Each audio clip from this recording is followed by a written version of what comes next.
ईसाई समुदाय के 2 गांवों पर वक्फ बोर्ड के दावे की वजह से 600 गरीब मछुआरों के परिवार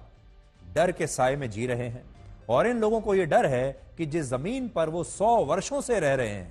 वो घर और जमीनें अब वक्फ बोर्ड उनसे छीन लेगा, क्योंकि वक्फ बोर्ड का यह दावा है कि यह जमीन इन मछुआरों की नहीं है बल्कि यह जमीन वक्फ बोर्ड की है। इसी महीने केरल के सेरो मालाबार चर्च और कुछ ईसाई संगठनों ने वक्फ बिल में संशोधन के लिए संयुक्त संसदीय समिति को एक चिट्ठी लिखी और तत्काल कार्रवाई की अपील की, जिससे इन गरीब मछुआरों के घर उजड़ने से बच पाए। ये लोग केरल के एर्नाकुलम जिले के मुनम्बाम और चेराई गांव में रहते हैं और मछली पकड़कर अपना जीवन यापन करते हैं, लेकिन वक्फ बोर्ड के दावे से इन्हें अपनी रोजी रोटी ही नहीं बल्कि अपने सिर से छत भी छिनती हुई नजर आ रही है। और इस वजह से ईसाई धर्म के ये लोग लगातार विरोध प्रदर्शन कर रहे हैं और कह रहे हैं कि वक्फ बोर्ड के कानून में बदलाव होना चाहिए, वरना वक्फ बोर्ड धीरे धीरे उनके गांवों की जमीनों को अपने कंट्रोल में ले लेगा। इन परिवारों का कहना है कि वो 100 वर्षों से यहां रह रहे हैं और यह जमीन वर्ष 1902 में त्रावणकोर के राजा ने एक व्यक्ति को दी थी जिसका नाम सिद्दीकी सैद था और उसने वर्ष 1950 में यह जमीन फेरोक कॉलेज को दान में दे दी थी और इस जमीन पर किराएदार के रूप में रह रहे मछुआरों ने वर्ष 1989 से इस कॉलेज से यह जमीन खरीदना शुरू कर दिया और ईसाई धर्म को मानने वाले मछुआरे इस संपत्ति के मालिक हो गए जब उन्होंने इस जमीन को खरीद लिया और तब से वर्ष 2022 तक जमीन को लेकर कभी कोई विवाद नहीं हुआ। दोस्तों, जैसा कि आपने सुना कि इस वीडियो में क्या बताया गया, जी हाँ, ये सच है। सच में वक्फ बोर्ड ने, जो कि एक मुस्लिम बोर्ड है, उसने केरल में लगभग 600 मसीह लोगों के घरों पर अपनी ज़मीन पर बने होने का दावा किया है और ऐसा पहली बार नहीं हुआ कि इस बोर्ड ने कहीं पर भी अपनी ज़मीन होने का दावा किया हो। ये वक्फ बोर्ड कई बड़ी बड़ी कंपनियों की ज़मीनों पर अपनी ज़मीन होने का दावा कर चुका है और कईयों को तो हाई कोर्ट और सुप्रीम कोर्ट के चक्कर भी लगवा चुका है।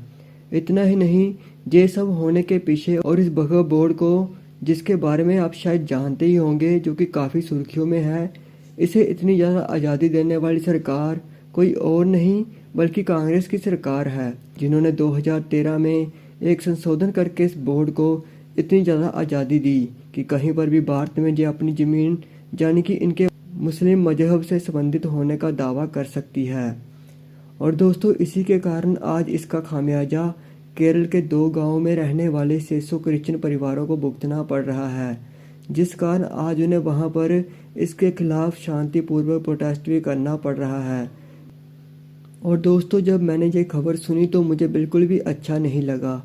क्योंकि जहां कांग्रेस सरकार सभी धर्मों को साथ में लेकर चलने की बात करती है और केरल में उनकी सरकार होते हुए भी मसीह लोगों को ये सहन करना पड़ रहा है और कहीं भी कोई भी सुनवाई अभी नहीं हो रही है और बोर्ड, जो कि वक्फ बोर्ड है, जो भी चाहे कहीं भी अपनी ज़मीन होने का क्लेम कर देता है और उसके खिलाफ कोई भी एक्शन नहीं ले रहे। वहीं बीजेपी की मोदी सरकार, जिसे आप में से कई मसीह विरोधी मानते होंगे, वो इस वक्फ बोर्ड के अगेंस्ट कानून लाना चाहती है, जिससे इस बोर्ड के द्वारा कहीं भी किए जाने वाले क्लेम को बंद किया जा सके। बाकी दोस्तों, एक बात तो समझ आ गई कि राजनीति में सभी ज़्यादातर अपना फ़ायदा ही सोचते हैं, फिर चाहे उनके लिए किसी भी धर्म के साथ कुछ भी हो,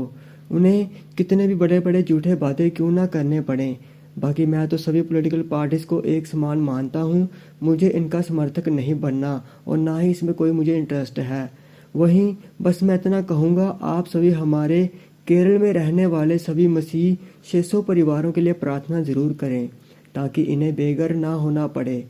क्योंकि ये बहुत ही गलत बात है। बाकी आप अपनी राय हमें कमेंट सेक्शन में ज़रूर बताएं। परमेश्वर आप सभी को आशीष दे।